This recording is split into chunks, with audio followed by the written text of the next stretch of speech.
欢迎大家来到香港大学参加由佛学研究中心主办的讲座《自心宝藏的探秘》。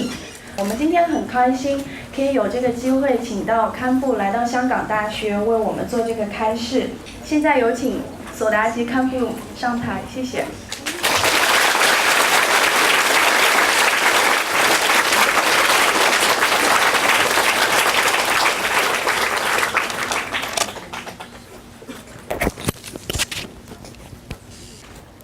好，很高兴，今天，香港大学的，老师、学生，还有我们其他的一些，学者，一起交流啊。交流之前，我作为一个佛教徒啊，也有一些很开心的事，也有一些比较担忧的事，也想给，各位啊。还有其他的一些佛友，提供一下，很高兴的呢。现在我们，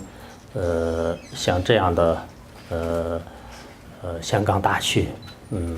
有一定规模的佛教研究中心，还有颁发硕士、博士学位的，非常强大的这个机构，有长期的一些研究。不断的文思，弘扬佛法，这是对我们来讲，是非常有意义的，盛事。那么以后呢，我们也想刚才跟那个相关法师和负责人沟通，以后以我们藏传佛教或者说我们藏传的一些修行比较好，尤其是禅修。在这方面呢，我想我们跟这个香港大学一起，就有一些很好的一些共同的，可能包括就佛教与科学方面的一些研究啊，一些课题的大家这个修炼的一些方面的这个共同合作我想有很多的好的一些机缘。希望呢，我们相关的人员和发心人员以后在这个领域当中呢，大家也发挥各自的作用，因为我们的确是这个对佛教的深深的教义，深深的这些理论呢，就可以说是吸引着大家的这种信仰上也好，学术上也好，很多方面呢，我本人而言是。对佛教的这种教义和智慧呢，就是可以说是在不要说一生当中，就来自生生世世的不离这样的教言，就是我发自内心的有这样的这种这个信心就是信心。所以呢，我想也有很多的知识分子乐于参与，在参与的过程当中呢，大家。不是以自私自利的心，因为现在这个社会，功利性很强，每个人都是从早到晚，就是奔着自我的利益而开始这个精进，所以这是我认为不是很有这个价值和意义的。最有意义的呢，就是一个是弘扬佛法，第二个呢，就是依靠这样的真理来饶益这个众生利益众生，我觉得这是非常意义重大，所以大家应该努力的参与。第二件事情呢，我在想，现在作为香港来讲呢，我是也比较熟悉，就是早在这个10年前、20年前都来过这里的佛教徒呢，我也就是比较状况都比较了解。但是呢，说这个佛教的这些信仰自由很多方面的话呢，20年前的时候，我个人很羡慕。当年，大概是70、80年代的时候，登州法王，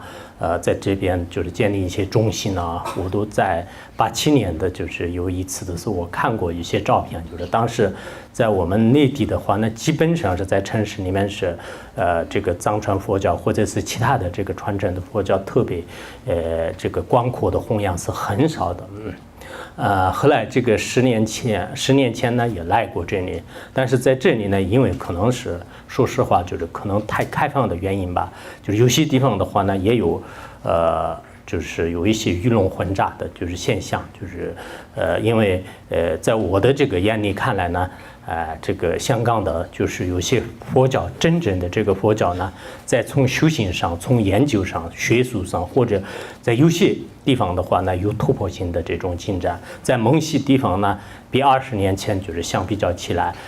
不但就是没有进步，还有衰退。甚至呢，我看到很多香港人呢，就是因为每天都是忙着生活的脚步特别的快就是包括在街上看的话，好像是就是连这个红灯和绿灯就是红灯的没时间就是变过来，就开始冲红灯，就跑过去，很多人的脚步就拼命的就干，就是这样越来越这样的。在这个时代当中，真正要接触佛教，当然是有一定的困难，但是呢。最主要的有个别的一些特别不如法的，往往在这些地方呢，就是显得比较这个突出就是说实在的，有些是根本不是这个藏传佛教的，但是呢，也打着这个藏传佛教的名义，而且呢，就是下面有成千上万个人都是特别的这个崇拜包括穿的衣服做的一些事情的话呢，就是应该不是藏传佛教，也不是汉传佛教的，但是呢，往往就是这些呢，都比较这个。就是比较这个就是怎么说就是在这里呢，就是受欢迎。还有呢，真正的这个佛教的一些学习，理论的这个学习，实地的修持。我问了一些佛教徒，就是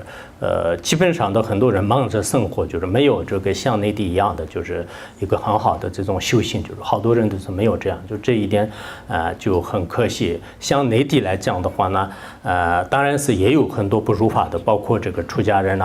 佛教徒当中，藏传佛教、汉传佛教里面也有一些不如法的现象，但是呢，在那里就是没有特别的光明正大的，就是能召集就是多少人就是穿各种衣服就是甚至戴的帽子就是这些都是什么样的这个怪样的东西，都是大家非常欢迎的。就这种现象是基本上是没有的。大多数的佛教徒呢，就是往那个好的方面，尤其是学习佛法的这个路上面呢，就是做的比较这个正就是做的比较正。所以在某些问题上面呢，我想作为佛教徒就是当然今天参与的大多数是我们这个大学里面的这个学生和老师，就是这样的话呢，他不一定是完全是信仰佛教，但是呢有研究佛教的兴趣，而其他的一些知识分子和有些佛友呢，就是对佛教应该是有一定的责任就看到这个佛教呢现在是状况就是成了这样的时候，大家是以什么样的这个心态来，一方面就是救护这个世界就这是需要就是关心的事。那么下面我们今天的这个讲座呢，主要是大家共同来这个探索这个心的奥秘，或者说是自信的这种宝藏这个问题呢当然如果我们更深入的去瓦解或者说去了解的话呢，就是心的这个奥秘完全要通达了悟证悟呢，不是那么容易的事情。更何况说我们今天大概1-2个小时当中全部给大家就是讲的清清楚楚，是我也不可能讲，你们也不可能就是完全了解，但是我们以象征性的要了解这个心的这种奥秘，就是心的本体呢，就是非常这个重要的。首先我们从实践的角度来讲呢，对内心的这种这个观待这是非常重要。现在很多实践人呢认为是可能更深的一些理论和修正体验呢不一定能完全接受，但是呢比较简单的或者说是比较片面的一些这个教研也好，或者说是有些道理的话呢，就是很多人都是比较愿意接受那这样呢最关键的我想不管是你是什么层次的人，出家人、在家人或者这个大学老师，谁都是我们有一个需要一个清净的这种心态。应该首先是可以说需要一个开心的这种状态啊。当然，我们光是说开心呢，可能有一定的困难。我以前看过一本书，叫做也是开心吧，就是那里面呢，就是说这个开心实际上一个真我啊，真我呢也是一个开心。我们平时的心态如果调整到一种开心的状态的话，那就是这是非常好的。当然，我们在座的人就是光是说一个开心呢，不一定能做得到。实际上用智慧来观察呢，就开心也并不是做不到。我们在日常生活当中经常遇到一些事情的时候，老是有一种不开心。但这种不开心呢，有一种观察方法啊，就这是早在这个印度啊，就是吉田论师他在《如菩萨行论》当中呢，就是这样这个说过，就是他说呢，说是这个若是尚可改，云何不欢喜啊？就如果这个事情就是可以改的话，那就是为什么不欢喜？若以无济事，有恼有何用？如果这个事情呢，就是已经就像是我们打破了这个碗一样的，就是实在是没办法再救护的话呢，你不开心也没有什么用。其实我经常用这句话来就是提醒自己，也跟这次呢就是跟大家可以分享，大家也可以想一想，在我们日常生活当中呢，经常可能会遇到了就是许许多多的不开心的事情。当你不开心的时候，你扪心自问，就观察一下这件事情是不是已经实在是无可救药了，已经就是没办法了。那没有办法的时候呢，你就不开心，你今天痛苦，今天埋怨，今天特别就是伤心啊，就是再怎么样的话呢，实际上这是永远也是挽救不回来的事情，就是也没办法的。如果他是还有一颗气的话，那我们去积极的面对，应该很认真的去对待它。那这个时候呢，就是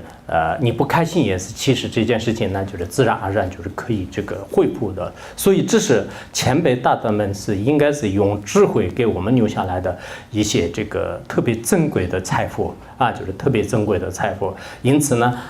就是我想就是我们平时的这个生活呢，有时候应该要这个关心到就是前辈的一些知识。就前辈的有一个学者呢，就是他说我们这个人生的价值啊，就是在于一个思考和觉悟当中，而不应该呢，就是在这个生存当中。我们现在很多人都是就是为了自己的一种生存而就愁迷苦想，就是除了这个以外呢，就是再没有。如果真的是这样的话呢，那我们这不叫这个人类，就是应该是已经成了这种动物界了啊。就是动物界的话呢，那么就是我们都知道，就是除了就是自己就吃的喝的睡的，或者说是跟自己的这种同类的就是动物呢，就是一切就生活以外呢，就是没有更高一层的这种心态。所以现在在这样的科技特别发达的一种这个社会的压力趋势下呢，我们很多人的这个心态呢，就是很有可能有这个转入这种这个动物人，也可以说是跟这个动物就是不是差很远的，就这样的一种这个心态。因此在这个时候呢，我们要调整自己的心，应该不管什么事情呢，就是只要你这个想得开的话呢，那么就是其实心里面呢，就是应该说是可以让这个容纳这个一切世界的一切现象。就一切现象，我们实践人就是像那个以前作家就是雨果，就是他也是说过，他说是世界上这个最广阔的呢就是海洋，比海洋更广阔的呢是什么？就是这个虚空就虚空更广阔的是什么呢？就是这个心灵。那么这一点早在2500多年前的时候，释迦牟尼佛相关经典当中也说了，就是心如无边如虚空就心呢就无边无际的。我们的这个心里面呢，不仅仅是一件这个渐渐消失比如说今天出现一件事情，我特别伤心，老是把这件事情呢，就是放在这个心里面，就是痛苦其实也不是。当然我们佛教当中还有很多的一些理论修行体验方法来就解决这个问题，但是我们不这个高谈阔论，不谈论就是这么高深莫测的一个特别就是庞大体系的一种这个修正法，这是一个非常简单的实践法，也是现在就像包括在实践当中呢，就是有很多很多的一些术啊，那这些术呢，好多都是特别畅销术呢，实际上就是让你这个人们呢，就是稍微这个开心解压，因为在生活当中呢。无论是在东方还是西方啊，人类的生活方式是基本上是一样的啊。就是现在这个人类到了21世纪，在这个时候呢，好多都是以这个机械化和电子化，是这样的一种循环当中。在这个时候呢，如果我们自己没有调整心态的一种窍诀或者方法的话呢，可能是人类啊，在活在这个世界上是应该说是特别的这个痛苦、这个焦虑啊。在这样的状态当中呢。其实是这个生活的这种效率啊，工作效率啊，都不是很高的。因此呢，我们现呢应该把这个心呢比较放松。这是在西方很多禅学还有这个藏传佛教的禅学的这些大德们呢，把这样的这个经验体会出来的话呢，这叫做是一种放松解压法。啊，我们心完全可以放松。心放松的话呢，你不管是你今天碰到的任何一件事情的话呢，你完全有可能把它不能太去执着它。你越执着它呢，越束缚自己。最后的话呢，很有可能精神呢被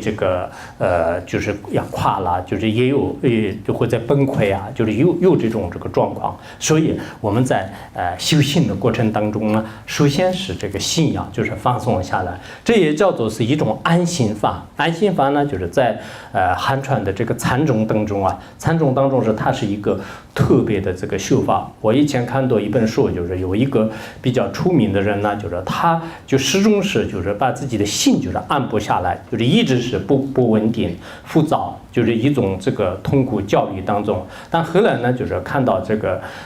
佛经啊，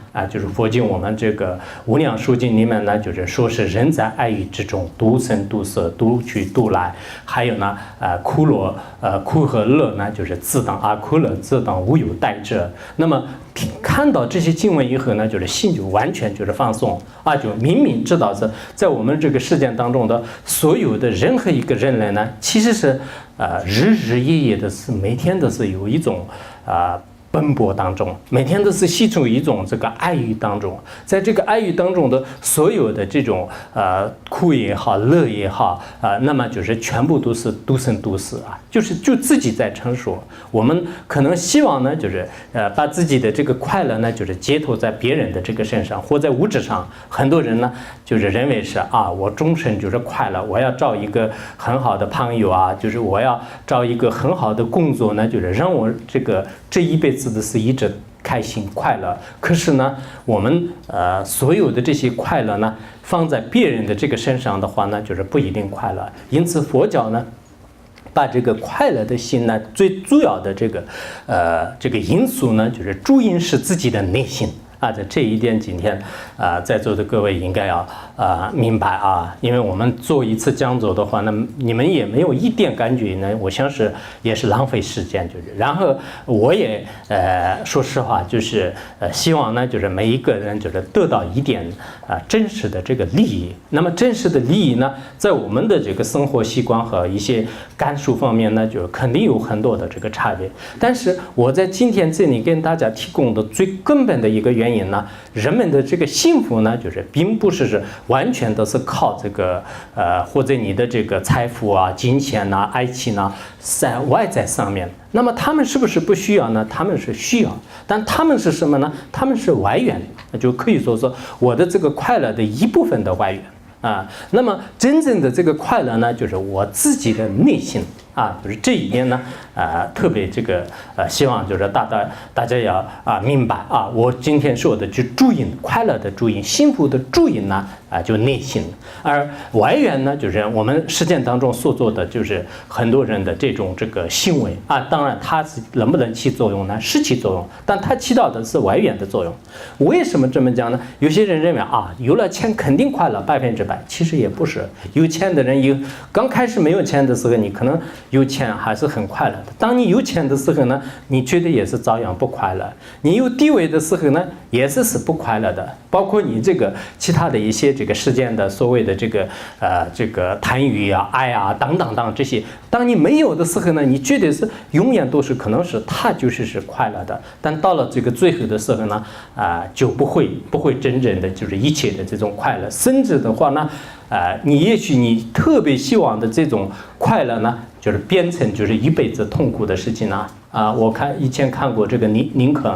肯的这个传记，然后他说是他23年以来最痛苦的就是他的这个爱情，就是因为听说他的那个太太啊，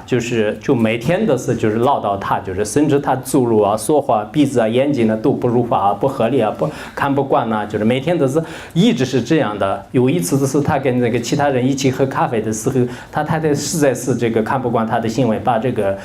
烫特别热的这个咖啡呢倒在就是他的头上，就是然后在别人面前特别的这个尴尬，就是所以20多年以来，刚开始的时候他也没有这样的这个发觉的没有发觉的。那到最后的时候，可能时间人我想呢就是差不多，就是刚开始你希望很大，就是我的所有的快乐呢可能他给我，但是他稍微他的机器有点出现问题的时候呢，你的快乐呢也是不同程度的受到一定的损害。那个时候你去怨天尤人，为什么我的快乐建立在他，但是呢我现在不快乐，他没有良心，他如何？那这样的话呢，其实你如果早一点知道是自己的快乐是在自己的这个掌握，我的这个快乐的部分呢，就是应该是他负责的话呢，实际上的很多的这种爱啊，特别单着的，到了最后的时候也没有什么特别去执着的就是托尔斯泰是非常这个著名的俄国文学家。以前我们在读书的时候也是经常就是读过一些他的诗歌就是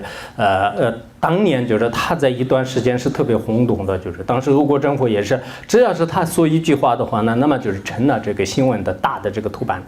就是成为这样的。那个时候有无数的人就是特别这个喜欢他的，他当时他的这种这个家人就是家人他们的这个感情呢，一直是非常好，他们经常自己按照我们佛教徒的说法的话，经常发愿就是上帝保佑加持我们永远这样的甜蜜的这种快乐呢，就是要永远下去。但好景不长，就是到后来晚年的时候呢，因为那个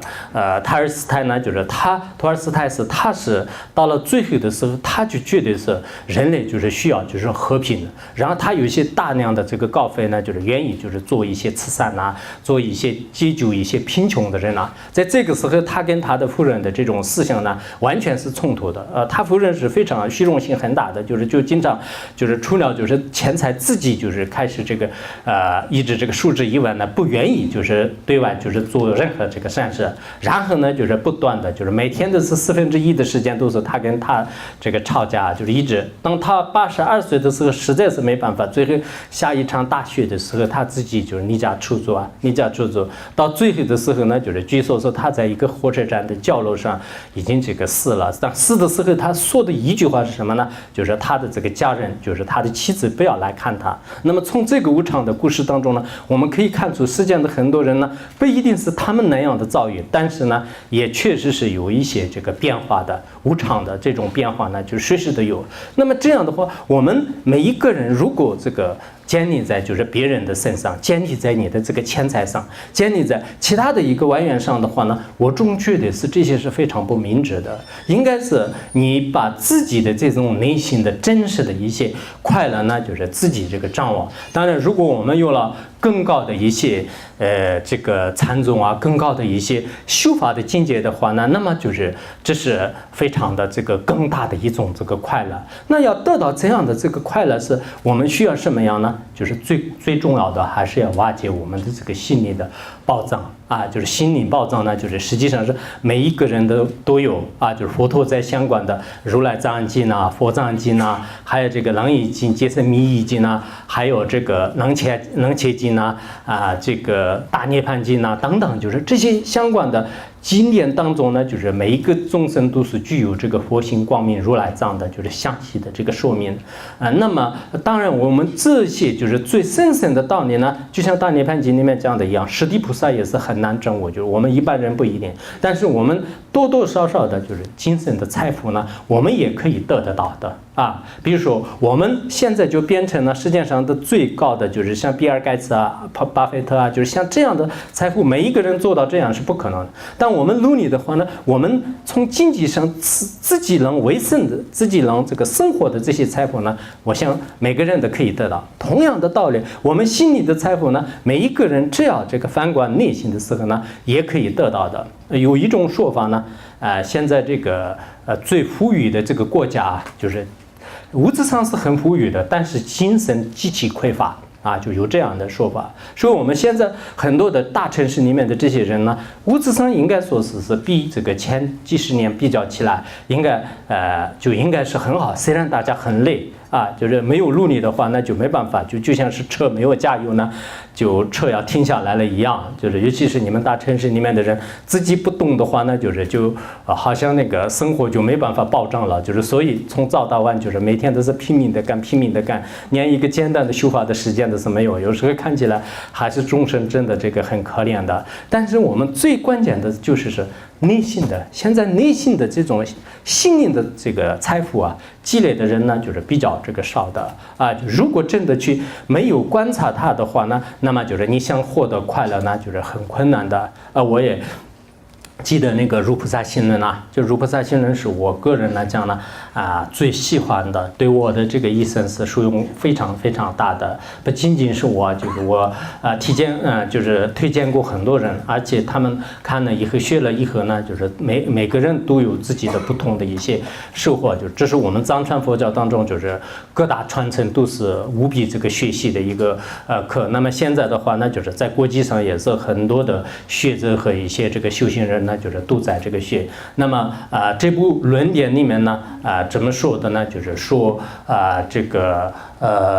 若不知此心，心知阿弥尊就是阿弥法中尊求乐或必苦无以众漂泊有这句话，就这句话很重要。如果我们不知道自己的心就不知道自己的心的这种奥秘和心的真正的这个秘密深密，就这一点如果我们不知道的话呢，世间的人们每天的是忙忙碌碌的飘飘悠悠的开始寻找这个快乐，像那个接触逃避痛苦的话呢，实际上是效果不好的，就是都得不到的。因为我们的快和乐呢，全部建立在这个心上面的，而不是物质上，而不是在其他上面的。那么心的这种奥秘要去了解的话呢，每个人都要就看一看，到底我的快乐和心是不是在心上面。人们都说是幸福，幸福两个字呢，就是人人都很喜欢。现在很多作家和很多包括这个一些这个媒体就是好像一些演艺圈的人呢，就口里面口口声声都每天都是喊要这个幸福。但是真正能得到幸福的谁呢？我想呢，真正是按照佛教里面所讲的那样的这个修行人呢，就是才能得到就是真实的这种这个幸福就是幸福。那么这样的话呢就是大家要这个探索就是这种心的奥秘。探索心的奥秘呢，你可以就经常反观你的心。当你反观你的心的时候呢，你就很容易就是知道这个不需要就是像那个科学家就是有很长时间的这种通过这个研究通过一些学术的这个各方面的这个推测也不需要一个简单的手段呢。反观你的心的时候呢，尤其是这一点呢，就是在这个禅宗和密宗里面有特别深的一些这个窍诀特别深的这种窍诀当你自己反观自己心的时候呢，就很容易这个明白。当然像以前历史上的一些就是有些人的话呢，就是很快的时间都已经证悟了。就像以前那个慧海禅师当时刚刚去那个马祖禅师那里的时候呢，就是当时这个马祖问就是你是什么地方来的，他说我是大运省来的。你到这里来干什么？就是我到这里来就是求佛法。然后呢就是上师给他说是你自己的这个自信保障就是自信保障呢就是放弃，然后到别的地方来就是求什么法，我这里一无所有，就是没有什么所可求的法。然后当时那个慧海呢，就是问那个妈祖，就是说是你刚才说是自性宝藏，就是到底自性宝藏是什么事？然后呢，他说你就是问我的，只是这一颗心呢，就是自性宝藏啊，就你问我的就是这一颗心就是自性宝藏。当他说到这一句话的时候，话音刚落，就是他忽然开悟。所以我们如果有缘者的话呢，就是的确是就是有一种表示方法，或者是用一句话，你自己反观你自己的心的时候呢，你就马上就是哇，就是原来都是在这个世界上是就这样的，就除了这个以外也没有什么，就是只不过是我们弯来弯去，就是按照先宗的话呢，以中观的方法来就是开始进行观察，以唯识宗的方法来进行观察，以其他宗派的话呢，也有很多很多的这个观察方，这些都是理论的一种细论。现在很多学术界的人的话呢，就是今天用什么这个考古学啊，明天用什么哲学啊，后天用什么哲学啊，这个学那个学来就是开始进行观察，但是最多了到不到就是真正他的目的，因为它是很深奥的一种法，说深呢就是也很深，但说浅呢就是一种简单的方法，就是认识你自己的心。这一点是我想当然我今天呢就是这里按照这个密宗的有些讲法的话呢，就是不太方便，就是它需要有一些这个修家心还有观点还有很多很多的一层一层的，就是所以这些是不是很方便的？但是跟先宗密宗里面也是跟那个先宗比较相同的，先宗的禅宗比较相同的一些理论上面的道理。理论上面的道理呢，我们今天也可以跟大家就是一起共享。那这个时候呢，你想一想一说你的心的话呢，这是我想，不管是你是大学教授也好，或者是一般的一个佛教徒的话呢，就是观自己的心，这是很容易的你观自己的心的时候呢，并不是现在这个积极唯物主义所说的那样，我们的心呢就是在大脑上就是这些是绝对不成立的。然后呢，也不是在心脏里，也不是在那里。那原来无始以来的，或者是从小到现在是，我就认为是我存在我的心，但是到底是我的心有颜色有形状，到底是什么样呢？一观察自己的心的时候呢，非常这个稀有然后它就是本体的空性的，也是一种这个光明的这样的一种这个心态呢，其实是我们在很多的这种这个经论当中呢，就是说为是这个如来藏就是如来藏光明或者说是这叫做是这个法性或者这叫做呢就是有很多的这个其他的一些显空无别弥勒无别等等，就是这些名词来这个说明的。名词来说明的时候呢，表面上看来你是特别一般般的一种这个修行人，或者是你是一个知识分子，但是的确是很多人的认识了自己这个性的本体我们藏传佛教当中特别伟大的有一位叫做梅蓬仁波切他去医治他的这个上师的时候呢，有一次他寻找他的上师嘉安千罪翁波他进去的时候，因为嘉安千罪翁波呢，就是当时在藏地来讲是非常非常的出名，他有很多的门卫。当时呢，他们门卫都说，就是今天就是这个不准见那个上师，就是不让去，因为那个梅蓬仁波切呢，就是他就不听他们的，就是他就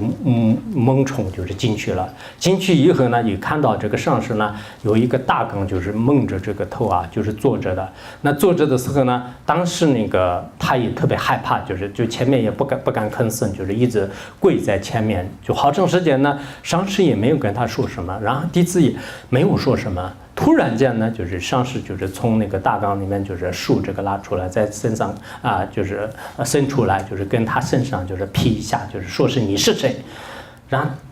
当他说这句话你是谁，就是这句话的时候呢，就完全就是已经明白，因为这个声音呢就是已经就是敲开了，就是可以说我们这个禅宗当中的话呢，就是有这种这个说法，就是大的念头色的话呢，就是那么这个虚如发生惑，就是当你的念头就是大死了就是当你的当下的这个念头呢就是已经大死的话呢，那么这个发生智慧呢就是当下这个现前。那么这个在藏传佛教当中就是古今到这个现在呢比比皆是啊，就可以说是就不可胜数，就这样的这种真正的就特别高的这种修行层次的人也相当多的啊，的一般的一些完全就是明白这个性的这种本来面目的啊，就是可以像那个禅宗的话呢，就是用一种画图啊，就是你是谁啊，是一个简单的这个参画图，然后呢就是叫这个也有叫帮和啊，就是那这样的这种简简单单的一种语句呢，就是当你这个性的所有的贪嗔痴的这种无云呢，就是一下子就是散开，然后自信的每个众生本来具有的这种光明心性呢，就是当下就是现前。其实这样的这种修行人呢，的确是现在就是非常的这个重要，就是在很多地方呢也的确有我认识的一些，包括有一些高层次的一些领导啊，就是或者是一些这个各种层次的人当中的话呢，就是都有，就是有些呢就是只不过是在自己呢就是不明显的就是说出而已，就是实际上呢就是都应该有。我希望呢我们很多人呢，包括这个修行人包括这个一些研究的人呢。应该从内心当中这个下功夫，就是这是对修行来讲非常重要的。认识如来藏，认识自己的心呢，像那个其他的一些仙宗呢，就是有很长时间的这种研究这个推敲方法。当然，学这个哲学啊，学这个中观的一个一个的这种推理就是这种方式呢，也可以就是慢慢就是懂到了我的这个心呢，也不是有，也不是无，也不是是。不是非，就是远离是非，有无长短，不来不去，不长不短，不生不灭，不增不减，等，就是按照就是这种方式来也可以推敲。在这个时候呢，就像按照我们这个心经里面就这样的一样，就是色不异空，空不异色。有些人认为，那么色怎么回事？空怎么回事？色就这个其实我们现在从实践的一些理论来讲的话呢，这个是很重要的。现在有些人是除了色以外一个空性。色和空呢，就是完全分开，这是解释是不对的。我看到有一些解释是也有这种，这是不合理的。这是现在有一些知识分子的话呢，我们很移动的一种推敲方法。比如说物理学呢，它从那个分子、原子，最后的话呢，就是像那个夸克就是亚夸克就这样分。那么比如说我们从夸克的话呢，这个瓶子的本体是不是夸克呢？就是这是任何一个量子力学的人呢，他认为这是一种这个夸克。那么这个夸克呢，就是瓶子我就可以推这样的，这个瓶子不以这个夸克，夸克不以色，色就是夸克，夸克就是色那这样的话呢，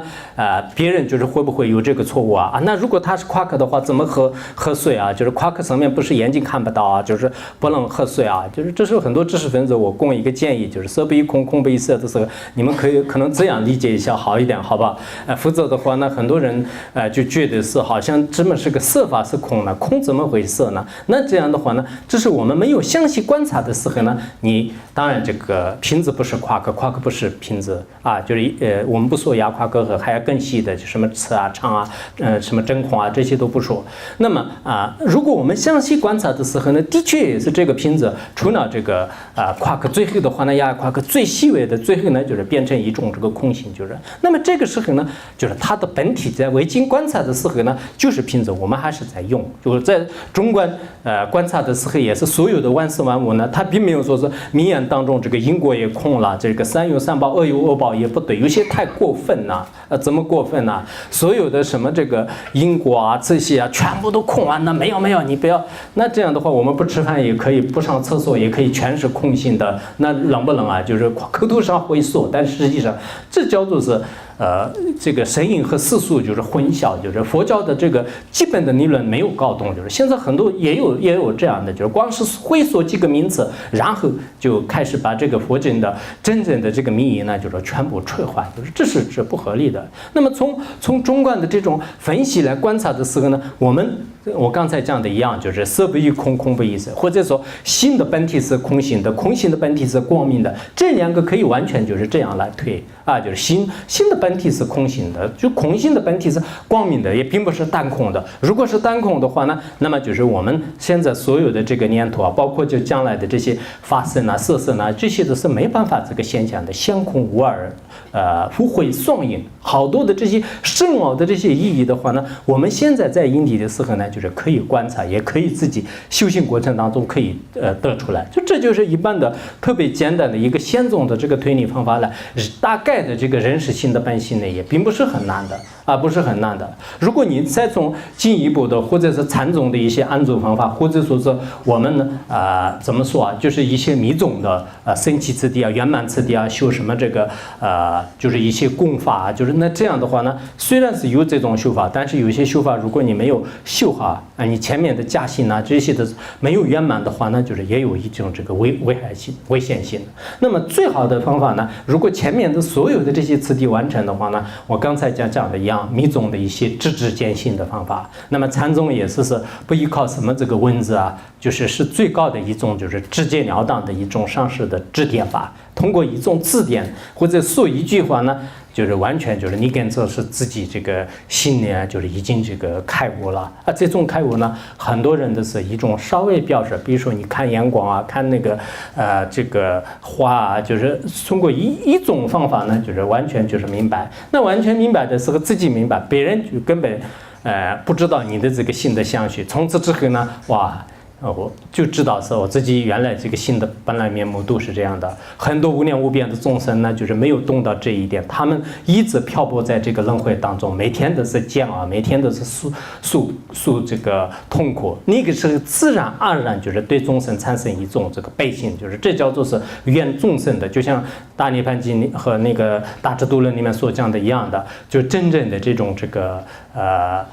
怎么说啊？就是大悲心啊，就是大悲心。那这样的这个佛性的话呢，实际上是我们每一个人都是日日夜夜都是已经具足的啊，就是什么这个夜夜报佛面，就是那么每一天都是报佛面，然后照什么呢？就是照这个还供气，就是有这个说法啊。就是日日夜夜的是我们都是抱着这个佛陀而睡的，就是自己的心呢从来也是没有离开过，无离无合的。而你早上起来的时候呢，也是就是跟这个佛心呢从来也是没有离开过。不过呢，人们的是不认识这个水呢，实际上是它是一个液体，但是呢，它变成固体的时候，这个水的本体呢从来没有离开过。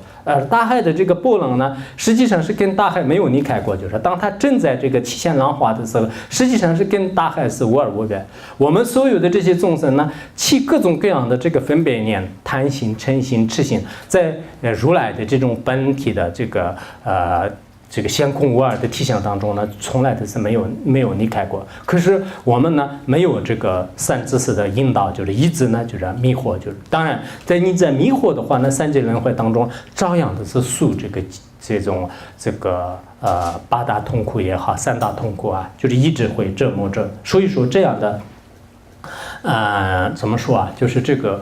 过程的话呢，就是我们应该每一个人啊，就是需要这个明白，就是因此我在想呢现在大城市里面人也好，很多学校呢的确也是不太缺这个高科技的一些手段呐现在很多人呢也是这个比较聪明，就是他的这个才能啊、智慧啊，就这些都是不太缺，但是最缺少的是什么呢？就是一个是传统文化的教育，就是很多人就是不会做人啊，就是你博士毕业了，就是硕士毕业了，但是到社会上以后呢，就是真的就是很多事情都不会做，就是这也是这个比较这个值得需要重视的一件事情。然后还有一个呢，我们现在很多人呢，就是对这个佛教的这个了解、信仰这些方面都是不够的啊，就是的确是不够的。所以人这个没有这个信仰啊，没有信仰的话呢，我以前看过一个韩国的好像一个资料吧，就是说是这个有些国家的这个年轻人呢，就是没有希望，没有幸福。为什么呢？他们没有信仰。刚开始看的时候呢，就是这段文字好像是有点这个是不是离谱？但实际上的确就是人这个需要这个信仰，就是没有信仰的话呢，在他的这个眼前呢，这个世界啊，就是非常这个战乱的一个世界啊。你因为前世后世也是不承认的，这是人呢。这是几十年的一个动物，或者几十年的一根草一样的，就是那这样的话，在这个事件当中，你可以无我不做，就什么事情都可以做了。啊，就是你的整个这个状态的话呢，就是可以这个变各种各样的一些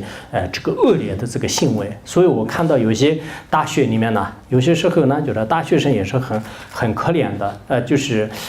因为从小都是没有这样的这个教育的话呢，那么就是经常这个大学生跟他的导师啊，就是跟同学的这个关系呢，也是这个处理不好啊，就是往往都是发生就是各种各样的这个矛盾啊，这个冲突啊这样的。还有呢，因为自己的前世的这个福报不够呢，今生当中有些呢就是没有很多的这个钱，就是光借啊，就是这些也没有办法的，天天都是很无聊的，就是尤其是像那个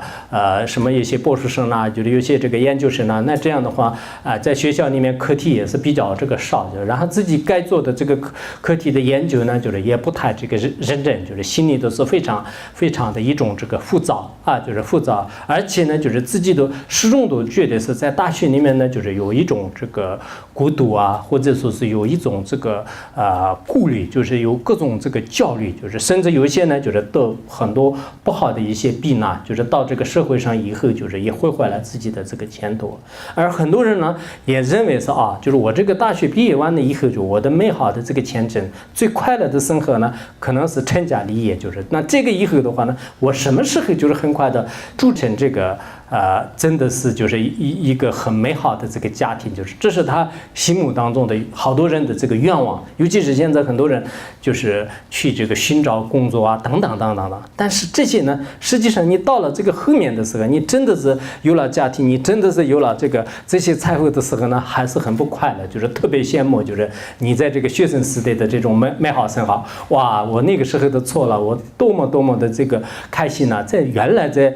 这个我在学校里面度过这个几年的话呢，这是我人生当中最辉煌的事情。现在的话呢，我真的变成了奴仆了，就我真的很可怜了。那个时候很伤心。其实人呢，从小到这个就是读书啊，就然后到了这个成家立业，就是到最后之前的话呢，没有信仰的人呢，的确是很这种这个生活呢，就是比较这个没有归属感啊，没有归属感。当然，这个信仰呢，一方面是个人的这种福分有一定的关系，同时呢，我们的这个环境啊、老师啊，还有我们这个自己的这个家庭、父母啊等等，就是有各种各样的一些复杂的因缘。有了这些因缘以后呢，就是有些都是有这种信仰，有了这个信仰以后呢，你逐渐可以改善自己的这个人格啊，就是这一点呢，就是不是特别的难。所以我在想，我们在座的很多人呢，就是这个信仰就是非常这个重要的啊。就是以前有些人呢，就是说这个世间人呢，就是现在需要什么这个买车啊、买房子啊，还有这个寻找这个什么这个朋友啊、地位啊等等，就是人需要这些。当然这些也是我刚才讲的一样，这是一个外缘，就是但最根本的呢，我们就是需要信仰，需要人格，需要这个远大的这个理想和这种利他的思想啊，就是这个很重要的。我们没有利他的心，就是你在学校里面，你在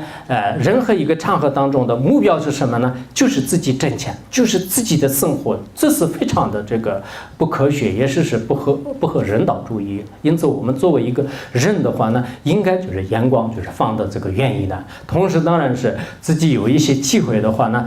就是看一些这个佛书啊。但看佛书仅仅是看到佛书不行，我觉得是需要这个对诸佛菩萨和传承上是需要一颗信心，一个信心非常重要。如果你以虔诚的心呢，就是看一本书和你虔诚的心呢，就是读一本书的这个效果和你平时以研究或者是我想了解的心态来读的话呢，就是那这个截然是不同的。如果你真的是很虔诚的心呢，就是看一本书，很有可能我以前是个特别坏的人，但后来呢，就是变成一个好人了，就是有这个可能性了。以前那个有一个叫做是厌世禅师释延禅师是吧？就是他也是刚开始是个屠夫，就是后来在杀猪的时候，当他的那个鲜血喷出来，当下一观自己的心呢，就然后这个开悟了。后来他有了一个偈颂，就是说是这个什么这个昨日夜杂心，今朝菩萨面罗刹与菩萨不隔一条线，就昨天我是土佛，就是今天我就变成了一个开悟者的这个和尚，然后到这个前往这个其他地方去，就开始这个弘法利生啊，就是也有这样的这个公案呢。我们很多人呢，就其实真的是这个对自信的关心，就如果是比较这个关注的话呢，就也不是特别难的。如果这一点没有动的话呢，那么你在口头上、学术上你说多少也不一定。所以我们藏地的以前那个莲花生大师也是说过，要动到这个心的本性是很重要的。如果你没有动到心的本性的话呢，即使让这个宣说一切要诀的这种大智者呢，也会迷惑的。如果你动到心的密钥的话呢，即便是你是一个特别愚笨的这个方木者啊，就是我们说是这个牧童啊，方木者的话呢，你也获得这个解脱啊，这是非常这个重要的一句。我们在座的人，我们如果是任何一个人，不管是这个法师也好，老师也好，一般的这个人也好，你如果是动的这个心的这种本体的话呢，那么你就是大智者，你就是修行人，你就是大学者，可以这么说。如果你不动的话呢，虽然我在这个你们前面现在在说，或者说老师呢在这个讲台上给你讲，但是自己的心呢一点没有真正的认识的话呢，我想是这种人呢怎么说呢？应该说是不是什么真正的这个智者吧？若不是本性什么这个修行无疑，在那个《六祖坛经》当中也是讲的吧？如果我们没有认识这个本性的话呢，那么这个修行也是只不过是种下一个善根而已种下善根的话呢，我们现在很多那个佛教团体的话呢，整天都是什么今天火供啊，明天什么这个啊那个啊，你们这边特别喜欢火供是吧？也许是不是大学里面也在火供？有没有？没有吧？大学里面可能没有。火供很好，火供是密宗的一个很好的一个行为，但是呢，最关键我是这样的，我最喜欢的呢，从理论上，就像我们一个学校的话，那学校的形象和学校的任何一个行为很重要的，但最重要的是什么呢？就是这个学习这个佛法。这个佛法呢，不管是你学宪宗、学密宗、学任何的这个教派的宗派呢，只要是真的话，那都是一样的。我们这个佛教徒也是没有必要中间争来争去啊。其实大的事情有些时候呢，不去学，然而小的事情呢，争来争去，每天都是说一些是非。那佛教徒不应该这样的，佛教徒是应该大家共同的这个团结起来啊。我前两天遇到一个佛友，我说你是哪里的人？他说我是潮州人，然后我说我以前去新加坡和去泰国的时候，潮州人还是很不错的，很成功啊。为什么你们潮州人这样啊？他说我们潮州人呢，一方面是爱这个团结，还有呢比较这个勤劳，节省，但最根本的是老一代的，现在年轻的不行，他说年轻的不行，老一代的呢都经常讲那个团结，讲团结。有了团结的话呢，哪里都有这样的这个潮州人呢，他们都互相去帮忙，就不分什么这个你是哪里来的，我是这里来的，不分。我当时心里面想，其实我们这个佛教徒的话呢，当然我们也不排斥其他的任何宗教，也不排斥非佛教徒，不是这样但是佛教徒他自己要建立起，或者说真正的这样的话呢，那么互相这个团结，把这个佛陀的利他的真正的力量呢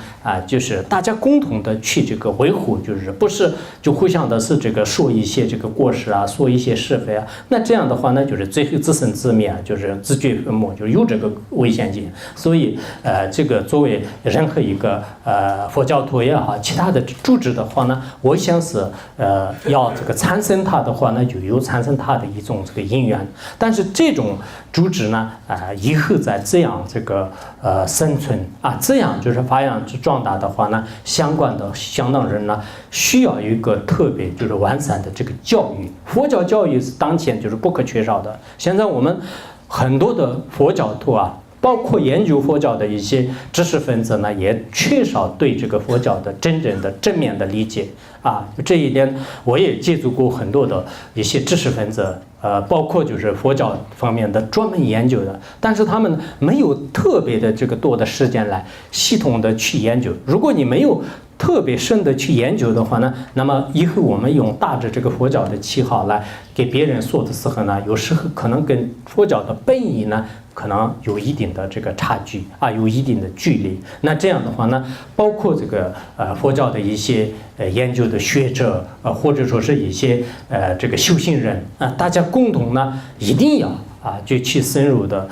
去我们经常讲的闻思修行啊，就先系统的去学习，学习以后你基本上知道，但是呢，我们这个学无止境呢，就你不能我学了一部论、两部论就可以了。现在很多佛教徒，包括研究佛教的人，不去学习，这是字面上稍微了解一下然后就下结论，这是非常不合理的。实际上的任何一个学问呢，比如说我们化学也好，物理也好，或者说是数学等等，任何一个学问呢，你没有详细的去学，光是呢，就是你大概的这个了解，诸马光化，囫囵吞枣，后来呢下一个非常这个斩钉截铁的结论，那合不合理啊？这是在学术界比较严密的一个场合当中也是不承认的。更何况说佛教是如是浩如烟海，如是这个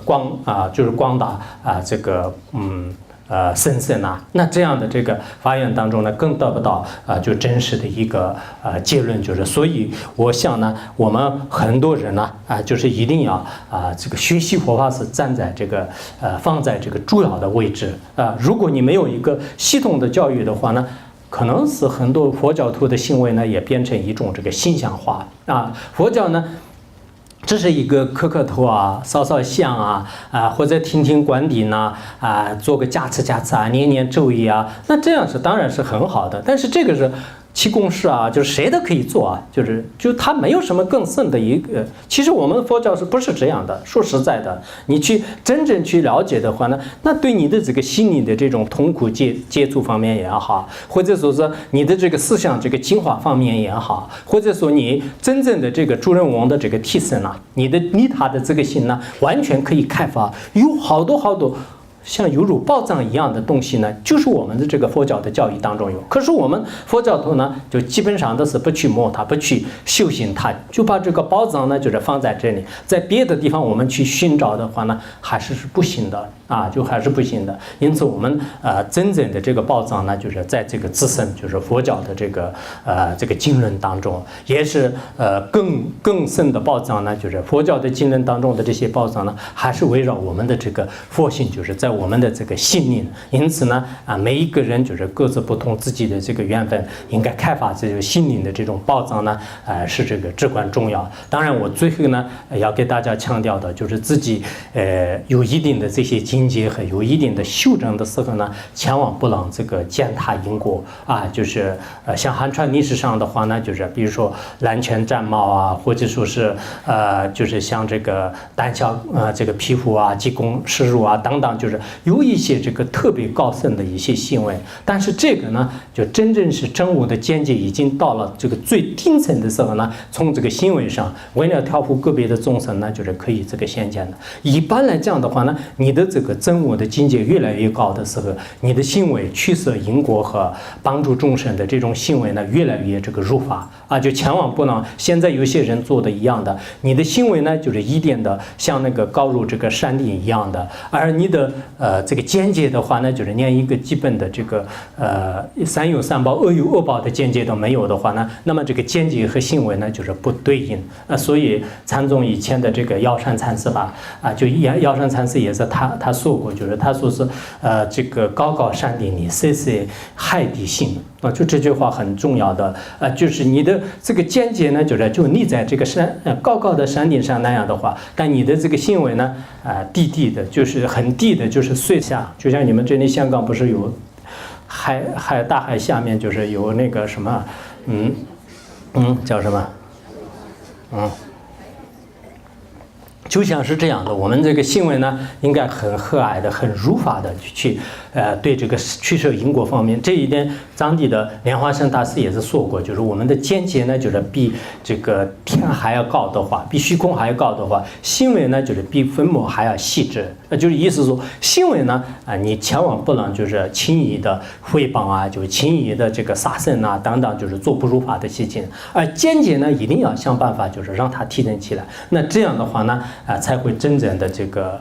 能润泽我们的这个心灵啊，就是打开这个心灵的宝藏以后的话呢，让这个这个无边无际的这个众生的这些这个愿，让他们呢就是暂时究竟就是获到真实的这个快乐。好。